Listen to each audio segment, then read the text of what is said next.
Hello Prem, welcome to our podcast where we are. Good afternoon mega and hello. Thanks for मुझे बुलाने के लिए इधर podcast में। और मैं इस पॉडकास्ट में मैं अपने रियल लाइफ एक्सपीरियंस और रियल लाइफ स्ट्रगल स्टोरी बता सकता हूँ। ठीक है, तो हम शुरू करते हैं आपकी Yes, जर्नी के sure. बारे में। पहला क्वेश्चन, हाँ, आप खुद को कैसे इंट्रोड्यूस करोगे एज अ पर्सन जो आपको बिल्कुल भी नहीं जानता है? ओके। फॉर मुझे जानने के लिए मुझे फ्रेंड्स मतलब लोगों के साथ दोस्ती करने के लिए बहुत अच्छा लगता है। रादर मैं एक प्रैक्टिकल टाइप का एक इंसान हूँ। मुझे किताबों से अच्छा जो प्रैक्टिकल फील्ड में वर्क करते हैं वो समझने में बहुत अच्छा लगता है। और मेरे फ्रेंड्स के साथ कोलैब हो जाए तो और भी अच्छा लगता है मुझे उनके साथ टाइम स्पेंड करने के लिए, रादर इधर उधर घूमने के लिए, प्लेलिस्ट सुनने के लिए नए नए। That's it. ठीक है, तो आप बचपन में आप कहाँ ग्रो अप हुए हो, कहाँ पले बड़े हो, कहाँ स्कूलिंग थी आपकी, और आपका बचपन एकेडमिकली कैसा था? ओके, मैं born and brought up in Pune हूँ, लाइक इन आलंदी। और मेरा स्कूलिंग हुआ स्टर्लिंग हाई स्कूल से, लाइक वो एक सीबीएसई बोर्ड था। मैं स्कूलिंग में at the standard of fifth एक नॉर्मल इंसान, लाइक नॉर्मल लड़का था, एवरेज स्टूडेंट था। तो फिफ्थ के बाद मैं एक्टिविटीज़ में ज़्यादा इंटरेस्ट लेने लगा। डांस कंपटीशन हो, फुटबॉल कंपटीशन है। I am a good football player also. Oh. Like मैंने डिस्ट्रिक्ट का मैंने फुटबॉल खेला है अपने स्कूल के तरफ से। और उसके बाद मेरी जर्नी वहाँ से स्टार्ट होती। नाइस।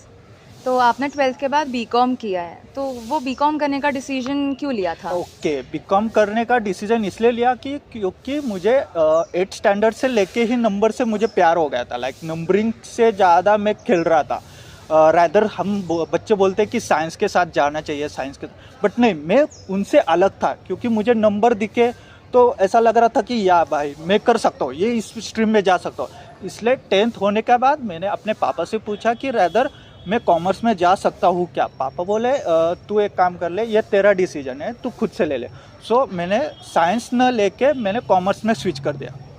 और बीकॉम इसलिए किया क्योंकि बीकॉम में टैली सीखना पड़ा, बैलेंस शीट पढ़ने को मिला, ऑर्गेनाइजेशन की बैलेंस शीट कैसे रहते वो मुझे समझ में मिला। और एक प्रैक्टिकल मैंने उधर डेमो भी दिया था कॉलेज में। ओके, तो एक क्लियर फ्यूचर का विजन आ गया था आपको कि मैं अगर बीकॉम करूंगा तो बीकॉम के बाद मेरी लाइफ ऐसी होगी? नहीं, एक्चुअली मुझे बहुत लाइक हार्ड वर्क करना पड़ा। एक क्लियरिटी भी नहीं थी।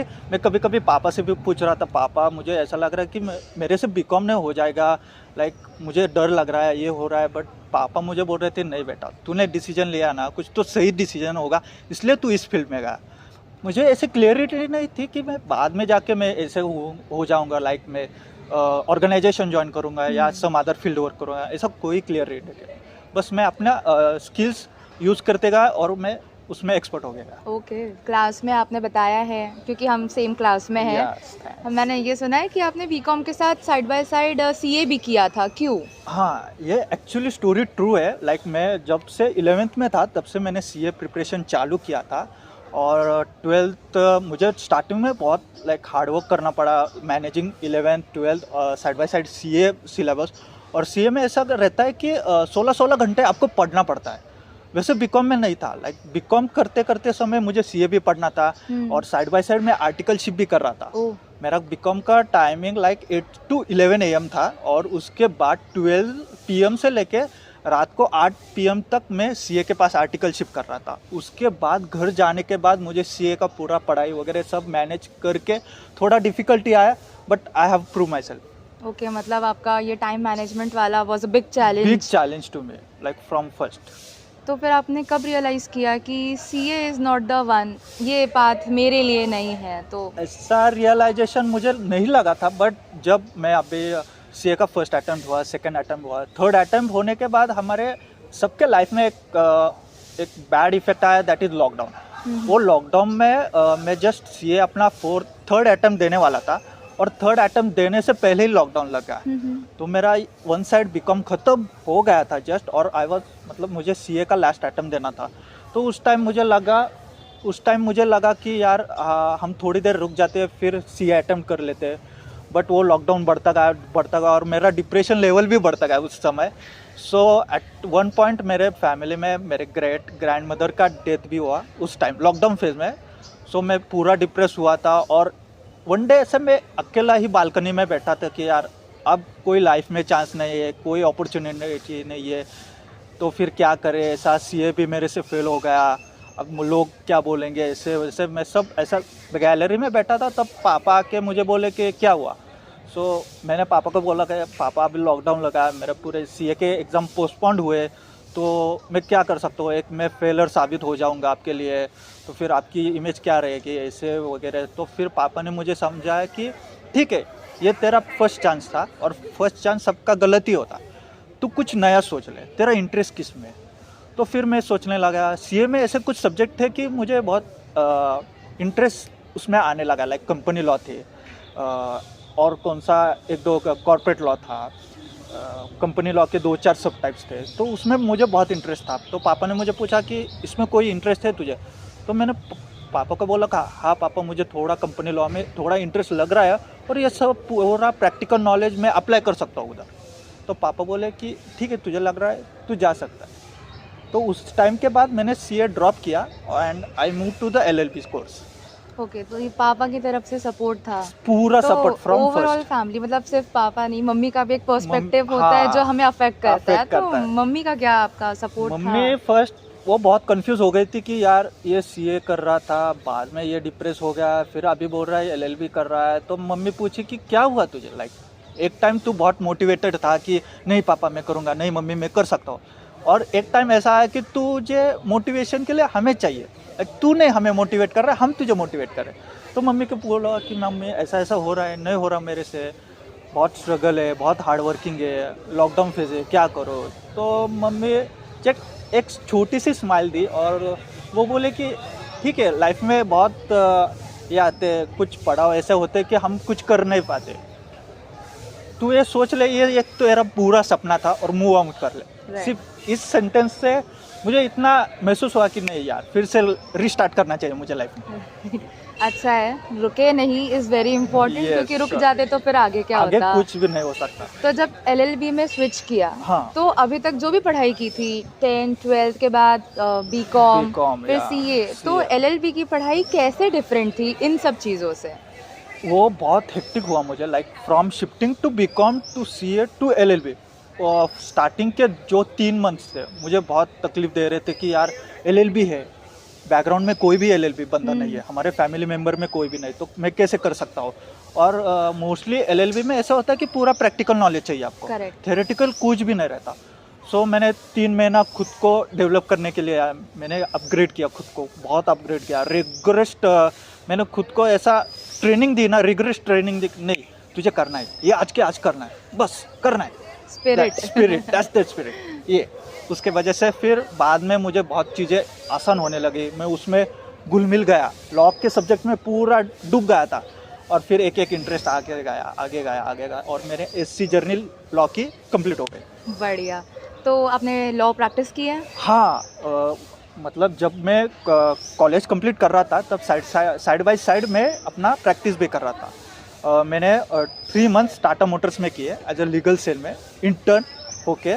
उसके बाद मैंने 3 मंथ्स मेरे जो इंडिविजुअल एडवोकेट है गोमा से सर, उनके अंडर मैंने काम किया, और उनके अंडर मैंने बेसिक जो लिटिगेशन के आइडिया रहते हैं, ड्राफ्टिंग कैसा रहता है, कोर्ट सिनेरियो कैसा रहता है, पिटिशनर को कैसा आप क्रॉस एग्जामिनेशन कर सकते हो, आपको कैसा ड्राफ्टिंग करना चाहिए, फाइल कैसे जज तक पहुंचनी चाहिए, वो पूरा प्रोसेस उन्होंने मुझे बताया, और प्रैक्टिकल नॉलेज मैं गेन करते रहा। अच्छा, तो आपका जो प्रैक्टिकल नॉलेज था, आपका बैकग्राउंड था प्रैक्टिस करते वक्त, उसमें कोई ऐसा टाइम आया जब आप जो आपको बहुत इमोशनली अफेक्ट कर रहा हो? That was very emotional for you. एक टाइम ऐसा आया था, लाइक मैं जब इंडिविजुअल एडवोकेट के साथ प्रैक्टिस कर रहा था, तब मेरे से एक गलती हो गई कि जो ड्राफ्टिंग थी, पूरा ड्राफ्टिंग गलत हुआ था, और उस समय जब हम कोर्ट में एंट्री हो गए तो मेरे जो सीनियर थे लाइक गोमा से सर, तो उन्होंने फाइल दे दिए क्लाइंट को, मतलब जज को, तो जज ने लाइक ही वाज स्माइलिंग कि यार ये पिटिशनर के बंदे और रेस्पोंडेंट के साइड फाइलिंग कर दी। तो उस टाइम सर मेरे तरफ देख रहे थे, और मैं सर के तरफ, मुझे कुछ आइडिया नहीं था कि यार इतनी बड़ी गलती हो सकती है मेरे से। तो फिर जज ने बोला कि आपके जो आर्गुमेंट है वो पूरे गलत है, तो मेरे जो सर थे वो पूरे शॉक में थे कि यार कैसे हो सकता है, इस बंदे ने तो रात दिन मेहनत की और हो सकता है। तो फिर सर बोले कैसा हो गया, तब वो जो जज थे उन्होंने बोला कि आपने गलत आर्गुमेंट साइड की, अनदर पार्टी की साइड की। तो फिर हमने उधर जज से माफ़ी मांगी और वॉकआउट हो गए दूर से उस कोर्ट रूम से। तब बाहर आके मुझे मतलब मेरे सीनियर बोले कि यार प्रेम तूने क्या किया? मैं बोला क्या किया सर, कुछ नहीं किया सर, अच्छा तो आर्गुमेंट था सर, एकदम बेस्ट गाया होगा आपको। क्योंकि मुझे अलाउड नहीं था उस टाइम कि वो परमानेंट एडवोकेट थे, मैं जस्ट इंटर्न था, तो मुझे कोर्ट रूम में अलाउड नहीं था। तो फिर मैं चेंबर में बैठा था, जो जहाँ पे सारे एडवोकेट बैठते हैं ना चेंबर, उस चेंबर में मैं बैठा था। तो मेरे से आए बात किए सर, बोले प्रेम क्या किया तूने? मतलब मैं बोला सर कैसा गया आपका आर्गुमेंट, कैसा था आज पहला दिन मेरे से हाथ से हो गया आर्गुमेंट, कैसा गया? वो बोले बहुत बढ़िया गया यार, नेक्स्ट हियरिंग मिले अपने को, नेक्स्ट हियरिंग। मैं बोला ऐसा क्यों सर? नहीं यार तूने ना इतना अच्छा काम किया ना, मुझे तुझे अवार्ड देना चाहिए। लाइक फिर वो बोले प्रेम यार तूने गलती की, बहुत बड़ी गलती की, हमारा आर्गुमेंट तूने छोड़ के जो हमारे अपोजिट पार्टी उनका आर्गुमेंट फाइल कर दिया यार। तो मैं थोड़ा सर को बोला सर सॉरी हो गया, गलती, फर्स्ट मिस्टेक है सर, छोड़ दो मुझे। तो फिर ऐसा सिनेरियो हो गया। फिर मैंने बाद में सारे सर से फिर से ट्रेनिंग ले ली और उसके बाद एक भी ड्राफ्ट मैंने गलत नहीं बनाया। ये बहुत मेमोरेबल है। तो आपने प्रैक्टिस की है, तो एक एडवोकेट का एंटायर डे रूटीन कैसा होता है कोर्ट रूम में या कोर्ट्स में? ओके एग्जैक्टली रूटीन जहाँ जैसे हम फिल्मों में देखते हैं कि यार जॉली एलएलबी मूवी, वो अक्षय कुमार ऐसे बोलता है वगैरह, वैसा कुछ भी सीन नहीं रहता, बहुत नॉर्मल लाइफ रहती है कोर्ट रूम में। जब हम सुबह जाते हैं हमारे क्लाइंट के साथ, जो कोर्ट रूम का एटमॉस्फेयर रहता है ना वो बहुत साइलेंट रहता है। अगर हमारे पास से पेन भी गिरा ना तो उसका बहुत आवाज़ आता है, इतना साइलेंस में रहता। और जब हम आर्गुमेंट करते हैं बहुत पेशेंसली हमें आर्गुमेंट करना चाहिए, लाइक ऐसा झगड़ा नहीं करना चाहिए। हमारे जो अपोजिट क्लाइंट है उनसे झगड़ा नहीं कभी भी करना नहीं चाहिए, क्योंकि ये हमारे लॉ के रूल्स के खिलाफ था, खिलाफ है। लाइक सो हम आर्गुमेंट्स करते हैं बहुत साइलेंटली, आर्गुमेंट्स करते हैं जज के साथ। जो क्लाइंट रहता है, सेकंड पार्टी रहता है, क्रॉस एग्जामिनेशन करना रहता है, उनके साथ भी बहुत धीरे से बोलना पड़ता है। अगर हम उनके जोर के आवाज़ से बोले तो वो घबरा जाते हैं, तो हमें जो जज रहते तो हमें सस्पेंड भी कर सकते हैं। तो ऐसे कुछ छोटी छोटी बातें कि हमें ध्यान में रखना चाहिए। जो हमारा क्लाइंट है उनको ज़्यादा डिप्रेस नहीं होना चाहिए, वो फ्रीली होना चाहिए, उनको टाइम देना चाहिए बोलने के लिए। तो ऐसे बहुत सारे कोर्ट रूम के जो दिखते हैं वैसा होता नहीं एक्चुअली कोर्ट रूम में।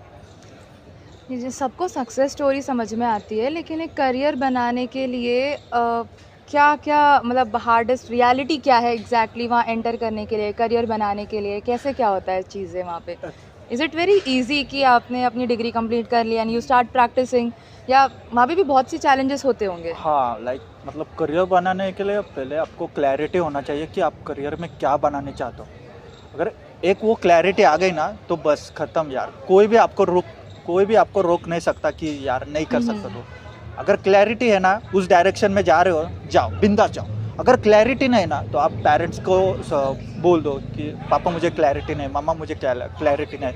नेबरहुड से उनसे पूछ लो, उनको बहुत एक्सपीरियंस रहता है कि किस स्ट्रीम में जाना चाहिए, किस स्ट्रीम में नहीं जाना चाहिए। अगर आपको लाइक मेरा एग्जांपल लेता हूँ, मेरा जो डायरेक्शन है बहुत यूनिक वे डायरेक्शन है, like from commerce, BCom, CA, ना एलएलबी, बहुत यूनिक डायरेक्शन है। इस डायरेक्शन में लिटरली 0.1% जाते हैं। ट्रू। उसके बाद नहीं कोई जाता। और मेरा जो एक्सपीरियंस है कि यार मैंने एलएलबी किया, हाँ अच्छा लगा मुझे, बट जिस दिन आपका लास्ट पेपर होता है, आपकी डिग्री ख़त्म हो जाती है, उस दिन से आपको प्रूव करना रहता है कि यार मुझे प्रूव करना है कोर्ट रूम में, मेरे पास क्लाइंट आना चाहिए, इसलिए मुझे कोर्ट रूम में प्रूव करना रहता है। उसके लिए बहुत हार्ड वर्क करना चाहिए, बहुत पेशेंस रखना चाहिए। और ऐसा एक टाइम आता है कि हम गिव अप कर सकते हैं, वो गिव अप नहीं करना, बस go on go on go on. Easy होते हैं क्या क्लाइंट्स मिलने? मतलब फ्रेशर्स को क्लाइंट्स इजीली मिल जाते हैं? क्या करना पड़ता है? खुद की इन्वेस्टमेंट्स लगती है? एक्चुअली मैं आपको रियलिटी बताऊँ तो फॉर एग्जांपल आप मेरे क्लाइंट हो, आपको केस लड़ना है, मैं as a freshers intern fresher में एडवोकेट प्रॉपर होगा, मेरे पास सनद है, मैं प्रॉपर प्रैक्टिस कर सकता हूँ, बट आपको केस लड़ना, आप क्या बोलोगे? नहीं यार, जो रेप्यूटेड बंदा है लॉयर, मैं उससे केस लड़ सकता हूँ, क्योंकि मुझे मालूम है वो मुझे न्याय दिला सकता है। अगर मैं आपके पास आया कि यार मेघा मुझे आपका केस लड़ना है, तो आप क्या बोलेगे एक पॉइंट, यार तू फ्रेशर से ना, नहीं तेरे में दम नहीं है। इसका मतलब एक्सपीरियंस की वैल्यू एक्सपीरियंस है। Matters a lot, experience matters a lot, क्योंकि फ्रेशर्स को उतना वैल्यू नहीं देता, एंटरटेन नहीं करता वो। अगर आप अभी भी सिविल कोर्ट में जाओ बहुत फ्रेशर से, वो लिटरली ऐसे क्लाइंट के पीछे भागते कि सर मुझे केस दे दो, मुझे case, I can crack this case, ऐसा सीन है एक। वो स्ट्रगल मतलब बहुत क्या आपने struggle भी वो स्ट्रगल किया है? किया है लिटरल में। जब मैं प्रैक्टिस कर रहा था एडवोकेट के साथ, तो मैंने उस टाइम स्ट्रगल किया है कि लाइक आपको गैप सर्टिफिकेट बनाना है सर, मेरे से बना लो सर, मैं बना सकता हूँ, मेरे पास मतलब स्टैम्प है। गैप सर्टिफिकेट बेसिक है, बेसिक उसके है, लिए भी स्ट्रगल करना पड़ता है। एक एक स्टैम्प पेपर मिलाने के लिए बहुत स्ट्रगल करना पड़ता है। और उसमें भी क्या क्लाइंट्स आपके आके बार्गेन करते हैं, हाँ, इतना पैसा नहीं, हाँ, फ्रेशर है। हाँ, बराबर, बार्गेनिंग बहुत होते हैं, तो फिर हमें लॉस में जाना पड़ता है। लाइक जो फ्रेशर्स रहते हैं उनको लॉस में जाना पड़ता है, और जो हमारे क्लाइंट है उनको प्रॉफिट करना पड़ता है। इन जनरल जब आप फ्रेशर थे तो आपका अर्निंग पोटेंशियल कितना था? अर्निंग पोटेंशियल लाइक मेरे जो सीनियर थे वो बोल रहे थे कि यार तू सब देख ले, तुझे जो एक्सपेंस लगेगा मैं दे दूंगा, बट उतना एक्सपेंस मुझे सफिशिएंट नहीं था, क्योंकि मेरा ट्रैवलिंग एक्सपेंस ज़्यादा था। राइट। उसके बाद मुझे जो कार को फ्यूल लगता है उसको ज़्यादा लगता है। फिर हम दिन भर भूखा तो नहीं रह सकते ना, तो मॉर्निंग ब्रेकफास्ट, दोपहर का लंच, शाम का डिनर, वो सारा मैनेज करना पड़ता है, और वो उधर से सफिशिएंट नहीं होता, हमारे पॉकेट में से देना पड़ता है। अगर क्लाइंट भी ऐसा क्लाइंट आता, कभी कभी ऐसे क्लाइंट आए कि उनके पास पैसे नहीं है, तो हमें हमारे पॉकेट में से वो पैसे डालने पड़ते हैं क्लाइंट के लिए स्टैम्प पेपर लेने के, तो इतना स्ट्रगल करना पड़ता है कोर्ट रूम तो में। आपने बोला कि आपका कोर्ट रूम से घर बहुत दूर था। हाँ। कितना डिस्टेंस कवर करते थे आप डेली कोर्ट घर? लाइक फ्रॉम मेट्रो स्टेशन से कैलकुलेट किया जाए to from my stop to metro station civil court stop, it is almost 25 to 30 kilometre one day, one shot, one way. Oh my god, मतलब 50 to 60 kilometre kilometre आपको two per way day. Travel करना is Yes. So difficult. Yes, so तो आप अभी advocate बन चुके हैं, उसके Yeah. बाद you chose to get into MBA, MBA, उसका yes. रीजन क्या है? तो वाइल मुझे ऐसा रीज़न लाइक एमबीए ऐसा इसलिए करना चाहिए था कि ऑर्गेनाइजेशन के लिए भी कुछ लॉ के कैंडिडेट भी होने चाहिए थे। अगर ऑर्गेनाइजेशन के लिए लीगल केस है तो कौन हैंडल करेगा, लॉ का बंदा ही हैंडल करेगा ना। करेक्ट। और सेकंड पॉइंट ऐसा था कि लाइक मेरे जो मॉम डैड है तो इतने एजुकेटेड नहीं है, वो ओनली 10th पास है, दोनों भी मॉम एंड डैड। सो मेरे मॉम का सपना था कि वो LLB हो जाए, लाइक एडवोकेट हो जाए, तो और मेरे पापा का सपना था कि मेरा बेटा या MBA हो जाए HR सेक्शन में। ओके। तो मैंने माँ का सपना तो पूरा किया, अब रह गए पापा का। तो पापा बोले तू करने वाला है, तो मैं बोला पापा आपकी क्या इच्छा है बता दो। लाइक वो बोले कि यार बेटा एक ही इच्छा है, तू बस MBA कर ले और मुझे वो डिग्री दे दे यार, फिर मैं फ्रेम बना के घर में रख दूंगा कि मेरा सपना मेरे बेटे ने पूरा किया। हाँ, तो Very उस sweet. टाइम मैंने फिर सोचा कि यार मैंने 2 दिन लिया मुझे सोचने के लिए फ्रॉम शिफ्टिंग। अभी शिफ्ट करना भी बहुत डिफिकल्ट है, like from Right. Law background to फिर से नॉर्मल Correct. बैकग्राउंड में आने के लिए बहुत डिफिकल्ट लगता है। Very सो true. मैंने 2 दिन लिया और 2 दिन सोचा कि यार मैं कर सकता हूँ। तो फिर पापा का चेहरा सामने आता है कि यार उन्होंने एक ही मांगा मेरे से, एक ही विश मांगी। तो फिर सेकेंड डे में पापा के पास गए और रैदर मैं LLB का एग्ज़ाम भी दे रहा था। उस टाइम मेरा लास्ट सेम था और फाइनल एग्ज़ाम चल रहे थे। तो फिर हमारे महाराष्ट्र CET आने वाले थे एग्ज़ाम्स, महाराष्ट्र CET की कैट मैट वो सारे। तो फिर पापा के पास गया, पापा को बोला कि पापा आई एम रेडी, मैं MBA करूँगा और HR में करूँगा। तो पापा बोले सिर्फ HR में करेगा? मैं बोला हाँ पापा HR में करूँगा। तो फिर पापा बोले कॉलेज ढूंढ ले, मैं भी ढूंढ लो। तो मेरे एग्ज़ाम सारे ख़त्म हुए, रिजल्ट्स भी बाहर आए, मेरा लॉ का रिज़ल्ट बाहर आया। तो मुझे अराउंड 8 CGPA मिला लॉ के रिज़ल्ट में। उधर वन साइड बहुत जल्लोश था कि यार एक पहला बंदा ऐसा है घर में कि वो लॉयर हो गया। पूरे गांव में मैं पहला बंदा ऐसा हूँ कि मैं एडवोकेट होगा। ओके। तो फिर एक साइड वो जल्लोश था और सेकंड साइड पापा को खुशी ये हो रही थी कि यार मैं MBA कर रहा हूँ। तो पापा ने पूरे कॉलेज ढूंढ ले, पूरे पुणे में कॉलेज ढूंढ ले, एक कॉलेज यही बचा था अपना MIT। तो पापा बोले बेटा यार तूने LLB भी MIT से की है? मैं बोला हाँ पापा MIT से की है। तो एक काम कर ले, तू कॉलेज कल जा एडमिशन चेक कर, क्या एडमिशन है और मुझे बता। तो मैं नेक्स्ट डे आया कॉलेज, पूरा चेकआउट किया, ब्रोशर वगैरह चेकआउट किया, पापा को कॉल लगाया, पापा सिंगल स्पेशलाइजेशन भी है और डबल स्पेशलाइजेशन भी है, क्या ले लूँ? पापा बोले डबल में क्या फ़र्क है? मैं बोला पापा मतलब एक एडमिशन के साथ 2 डिग्री आएगी पापा। तो पापा बोले ऐसा है क्या, ले ले तू ले ले। फिर मैंने एडमिशन फॉर्म भर दिया, इनकी सीटी थी वो क्रैक कर दी, महाराष्ट्र सीटी क्रैक कर दी, मुझे एडमिशन मिला। तो फिर पापा के पास फिर से गया, पापा अभी सब्जेक्ट कौन से ले लूँ, आप स्पेशलाइजेशन बता दो, मैं वही सब्जेक्ट ले लूँगा। पापा बोले एक तो फिक्स है HR। मैं बोला हाँ पापा, और सेकंड? तो पापा बोले किस में इंटरेस्ट है? मैं बोला पापा मैथ में बहुत इंटरेस्ट है, मुझे मैथ चाहिए। पापा बोले फाइनेंस लेगा? फिर बोला हाँ पापा ले लूँगा। और उस टाइम से मेरे MBA की जर्नी स्टार्ट हो गई as a HR and finance, dual specialisation.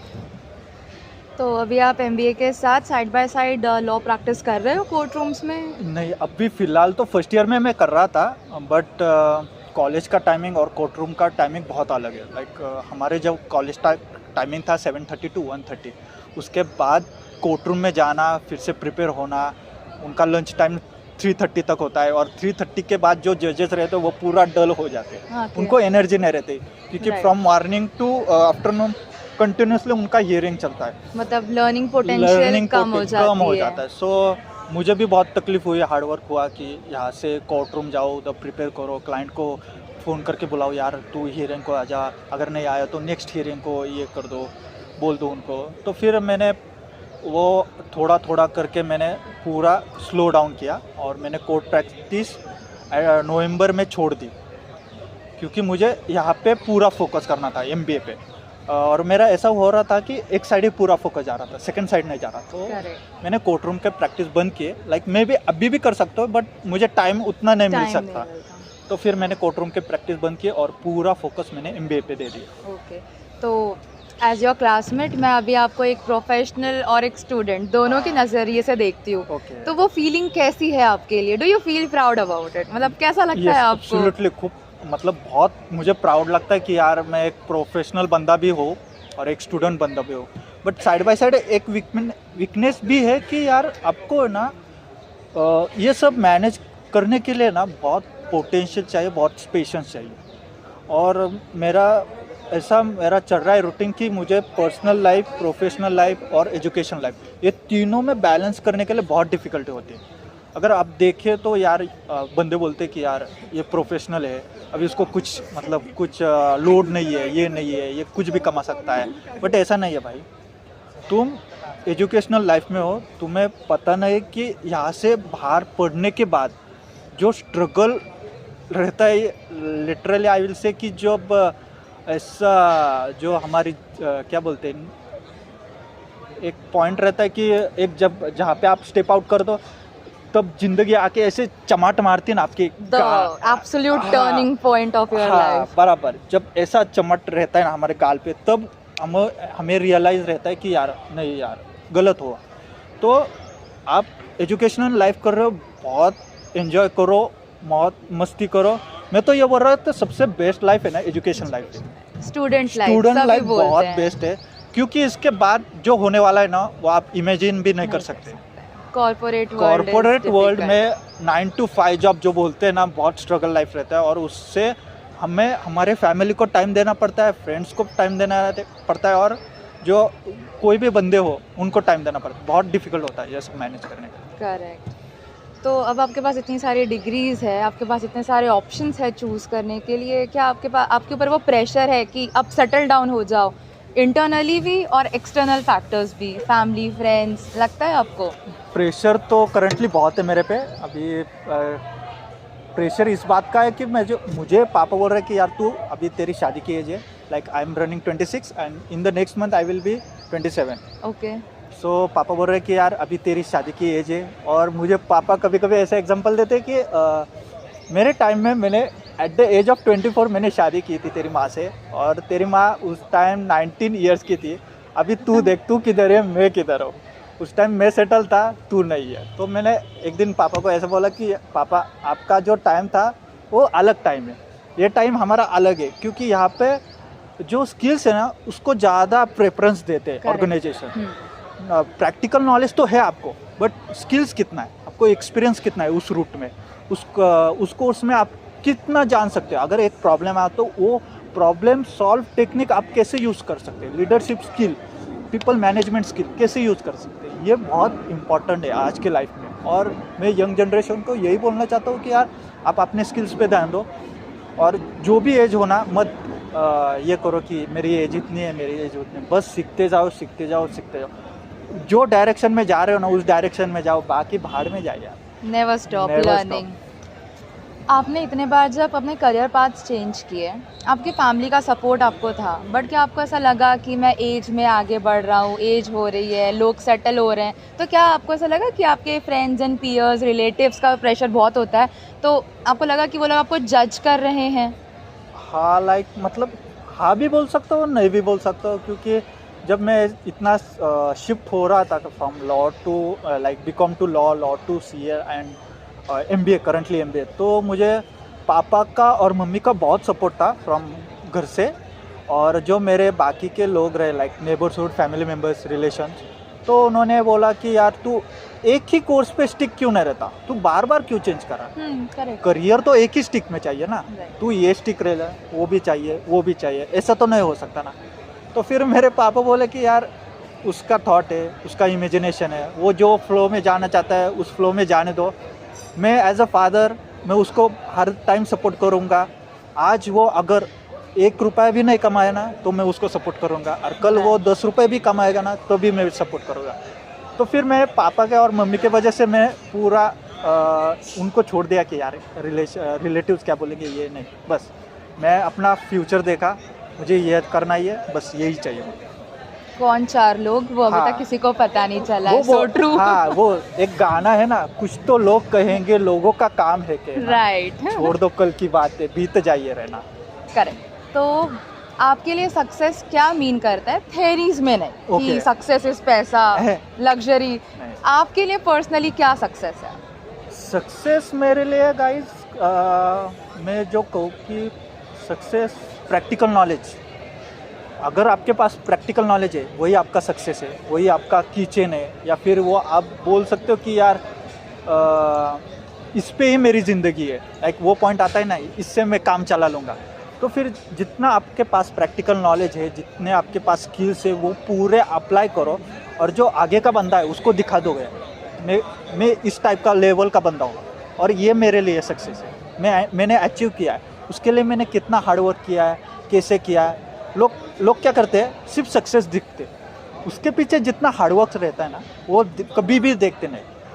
अभी फॉर एग्जांपल मैं बोलता हूँ कि जो मेरा टाइम है, लाइक मैंने अभी LLB से MBA स्विच किया, तो मुझे एक पॉइंट ऐसे बोल रहे थे, मेरे फ्रेंड्स बोल रहे थे कि यार अभी क्या है, तेरा करियर ख़त्म, तू LLB हो गया, तू MBA कर रहा है, तेरा करियर तो इधर ही डम हो गया।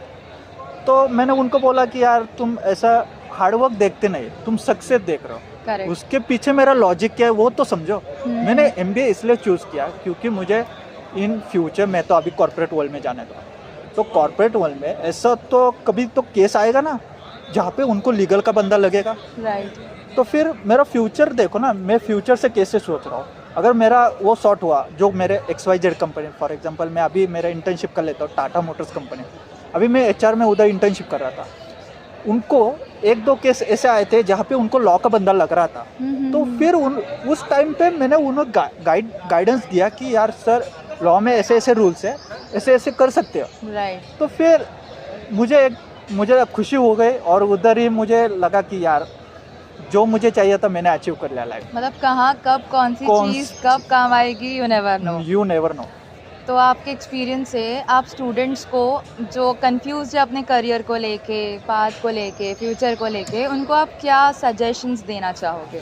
तो अभी चालू करते हैं जेनजी से। तो जो जेनजी स्टूडेंट्स है तो उनको यही बोलना चाहता हूँ कि यार आप माइंड में एक क्लैरिटी रखो कि आपको ये करना है।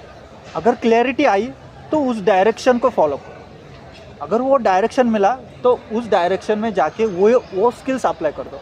ये तीनों जो आपको एक लाइन में मिले ना तो आपका लाइफ सेट है, आप सक्सेसफुल होने वाले हो। For example Ratan Tata, right, Elon Musk, Bill Gates, कितने उनका यही प्रॉब्लम है, वो एक ही डायरेक्शन में जाते हैं, नाइदर वो गो फॉर लेफ्ट और राइट, जो है करना है करना है बस।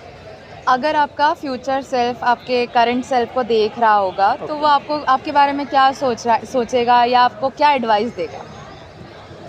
फ्यूचर में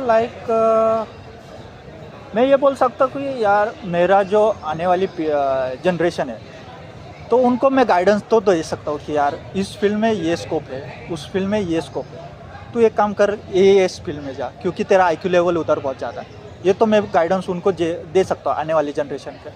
और मैं ये भी सोच रहा हूँ कि जो भी यार एक पॉइंट ऑफ के बाद जब जॉब से आप सेटिस्फाई होते हैं तो मैं एक ऐसे ट्यूशन क्लासेस चालू करूँगा कि यार बच्चों को डायरेक्शन दे सकता हूँ कि after 10th most of the students confuse हो जाते हैं कि यार आफ्टर 10th हमें क्या करना है, लाइक किस फील्ड में जाना है, साइंस में जाना है, नेवी में जाना है, कॉमर्स में जाना है या any other field.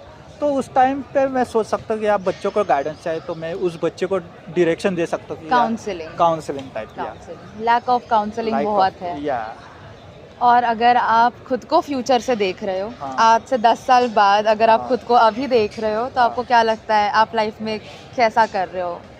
Are you proud of yourself? उस टाइम 10 साल के बाद मुझे एक मेरे ऊपर हंसी आएगी, यार तूने किया, तू जिद्दी था, तूने किया, तूने हार्डवर्क बहुत किया, बहुत बार गिरा, बहुत बार उठा, बट यार तेरी अब भी लाइफ सेट है। करेक्ट। वो एक स्माइल मेरे चेहरे पे हमेशा रह जाएगी आफ्टर 10 years। लाइक मैं आफ्टर फैमिली मेरे शादी होने के बाद, बच्चे होने के बाद, मेरा बच्चा तो पूछेगा ना यार डैडी आपने ये कैसे किया, आप इतना ये क्यों कर रहे स्ट्रगल, उस टाइम क्यों स्ट्रगल किया, आप भी ऐसे रिलैक्स। तो मैं उसको आंसर दे सकता हूँ कि यार बेटा उस टाइम मैंने स्ट्रगल किया इसलिए आज बैठ के खा रहे, आज खाऊंगा, आज कमाऊंगा तो कल बैठ के खाऊंगा, उस टाइप में।